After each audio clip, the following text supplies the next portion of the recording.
और चलिए इसी बीच जयपुर से इस वक्त की बड़ी खबर। दामाद के हमले में ससुर की मौत हो गई। झगड़ रही बेटी दामाद को समझाने के लिए ससुर गए और तभी दामाद ने सर और गर्दन पर मुक्के मारे। अंदरूनी चोट होने की वजह से बेहोश होकर के बुजुर्ग ससुर गिर पड़े। अस्पताल में इलाज के दौरान उनकी मौत हो गई।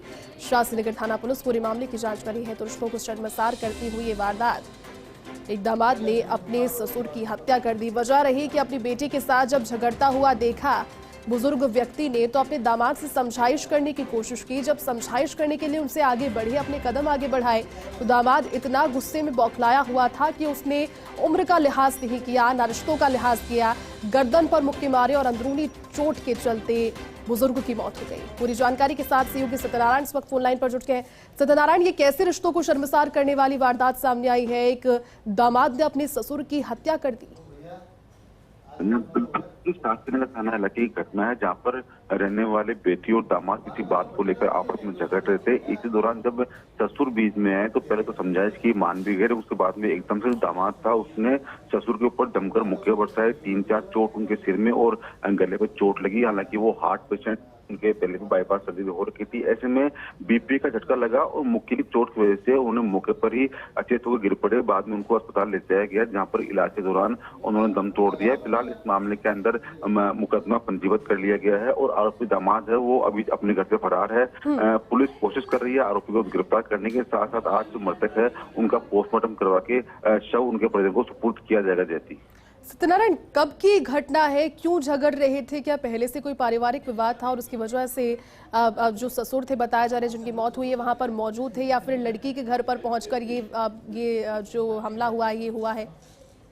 देखिए, पियर पक्ष में ये पूरा घटनाक्रम पियर पक्ष का कल का है, जहां पर दामाद भी आया हुआ था, बेटी भी आई हुई थी। किसी बात को लेकर उनके पिछले कुछ दिनों से आपसी गृह क्लेश चल रहा था और इसीलिए वो अपने पियर आई हुई थी। कल खुद दामाद अपनी पत्नी को लेने आया तो आते ही किसी बात को लेकर झगड़ा हो गया और झगड़ा होने के बाद में जब ससुर बीच में बोला तो ससुर के साथ मारपीट कर दी और ये घटना कारित हो गई। उस घटना के अंदर ससुर की मौत हो गई। बताया जा रहा है कि पारिवारिक कलेश के चलते लगातार जो पति है अपनी पत्नी को परेशान कर रहा था, इसीलिए अपने पियर आई हुई थी और पति भी उसके पीछे पीछे पियर पक्ष पे आ गया था। उसके बाद में वहाँ झगड़े के बीच में पूरी घटनाक्रम हुआ। फिलहाल पत्नी की तरफ से मामला पंजीबद्ध किया गया है। आरोपी पति फरार चल रहा है। पुलिस इस मामले की जांच कर रही है और आरोपी की तलाश की जा रही है। बिल्कुल सत्यनारायण, आप बने रहिए हमारे साथ क्योंकि अगली बड़ी खबर भी जयपुर से है। जयपुर में कार चालक से मारपीट कर लूटपाट।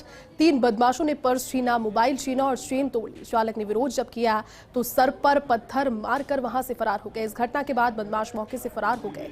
पीड़ित ने थाने पहुंचकर अपनी आपबीती सुनाई। मानसरोवर थाना पुलिस बदमाशों की तेजी से तलाश कर रही है। सत्यनारायण हमारे सहयोगी लगातार हमारे साथ बने हुए हैं। सत्यनारायण, देखिए जयपुर में कार चालक के साथ मारपीट की वारदात हुई है और न सिर्फ मारपीट की बल्कि उसके सर पर पत्थर मारकर उसे जख्मी हालत में छोड़कर फरार हो गए बदमाश। बिल्कुल, जैसे मानसरोवर थाना इलाके कल बीती रात की घटना है, जब एक व्यापारी अपनी कार से अपने ऑफिस से घर जा रहा था। इस दौरान बाइक पर सवार होकर आए कुछ लोगों ने उसे रास्ते में रुकवाया। उसे रुकवाने के बाद में उसको नीचे उतारकर उसके साथ जमकर मारपीट करी, उसके साथ लूटपाट करी, जेब में से कैश छीन लिया, मोबाइल छीन लिया और जब उसको नीचे पटक दिया कार के नीचे, जब उन्होंने विरोध जताया तो बदमाशों में से एक बदमाश ने पत्थर उठाकर उसके सिर पर गहरा चोट पहुंचा, जिसकी वजह से उसको गहरी चोट लगी। घटना के बाद जो आरोपी है मौके से फरार हो गए थे। उसके बाद उसको पुलिस कंट्रोल रूम को सूचना दी, जिस पर पुलिस मौके पहुंची, पूरे इलाके में नाकाबंदी कर रहे हैं, लेकिन फिलहाल बदमाशों का कोई सुराग नहीं लग पाया। ऐसे में व्यापारी की शिकायत पर पुलिस ने मामला दर्ज कर लिया है और आसपास जो सीसीटीवी कैमरे लगे हुए हैं उनकी फुटेज ली जा रही है, जिससे कि जो आरोपी हैं, जो बदमाश हैं, उनके चेहरे दिख सके, जिससे कि आरोपियों को गिरफ्तार किया जा सके। बिल्कुल सत्यनारायण, एक गंभीर वारदात है क्योंकि अब कार चालक के साथ में मारपीट और लूट की वारदातें पहले भी हुई है, लेकिन इस तरह से जख्मी हालत में छोड़कर, यानी कि एक तरीके से अधमरा करने की नीयत से वार पहले नहीं हुआ, लूट करके ले गए, लेकिन इस बार तो घायल भी किया, अधमरा भी किया। बिल्कुल, जैसी हालांकि कार चालक ने काफी विरोध किया लूटपाट का, उसे मारपीट कर ली, कैश छीन लिया, लेकिन जब उसने एक बदमाश को पकड़ना चाहा, 3-4 बदमाशों में से एक बदमाश को पकड़ना चाहा तो इसलिए नाराज होकर दूसरा बदमाश था, उसने पत्थर उठाकर पत्थर से काफी गहरा उसको चोट पहुंचा, जिसकी वजह से मौके पर ही वो गिर गया। उसके बाद में उसने मोबाइल से पुलिस को सूचना दी।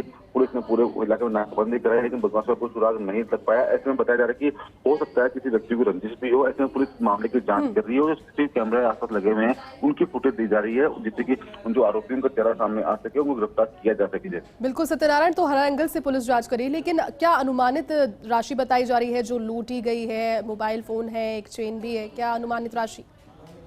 देखिए 25 से 30 हजार रुपए की नकदी बताई जा रही है, साथ साथ मोबाइल है वो बताया जा रहा है। हालांकि लूट की वारदात अगर जैसी होती तो इसके अंदर गाड़ी भी लूट कर ले जाते बदमाश, लेकिन गाड़ी नहीं लूटी गई। ऐसे में पुलिस मान रही है कि रंजिश भी हो सकती है किसी व्यक्ति से, किसी बदमाश से। तो पुलिस बात कर रही है, लेकिन जब तक सीसीटीवी फुटेज पुलिस के पास नहीं आएंगे तब तक कुछ भी करना जल्दबाजी होगा। ऐसे में पुलिस कोशिश कर रही है जो आसपास सीसीटीवी कैमरे लगे हुए हैं उनकी फुटेज ले जा सके, आरोपी का चेहरा सामने आ सके, उसके बाद इस पूरे मामले में तफ्तीश की जाएगी। बिल्कुल, चलिए सत्यनारायण, बहुत शुक्रिया तमाम जानकारी के लिए।